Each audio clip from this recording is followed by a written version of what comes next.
Hi friends, നമ്മൾ ഈ ഗപ്പീസിന് food കൊടുത്തിട്ട് നോക്കിയിരിക്കാൻ ഭയങ്കര രസമാണ് കേട്ടോ. കാരണം ഇവർ ഒരുമിച്ച് എല്ലാവരും കൂടി ഫുഡിന് വേണ്ടിയിട്ട് ഇങ്ങനെ കൂട്ടം കൂടിയിട്ട് കേട്ടോ മത്സരിക്കൽ.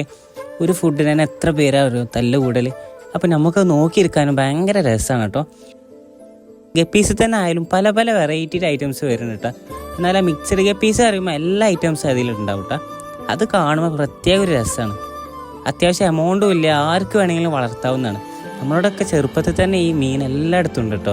അപ്പോൾ എന്താ വെച്ചാൽ ആരായാലും ഫസ്റ്റ് വളർത്തിയിട്ടുള്ള ഗപ്പീസാവട്ടെ. നിങ്ങളൊക്കെ ഏത് മീനാണ് ഗപ്പീസാണോ വളർത്തിയതെന്ന് കമൻറ്റ് ചെയ്യണം കേട്ടോ.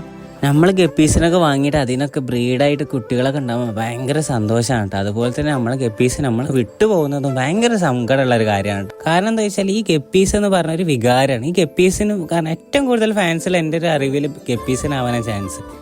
ഈ ഗപ്പീസിൽ തന്നെ പല പല വെറൈറ്റി ഐറ്റംസ് ഉണ്ടല്ലോ. അപ്പോൾ എന്തായാലും നിങ്ങളുടെ അടുത്തുള്ള വെറൈറ്റി ഐറ്റംസ് ഒക്കെ ഒന്ന് കമൻറ്റ് ചെയ്യണം കേട്ടോ. അപ്പോൾ ഓക്കെ, ബൈ.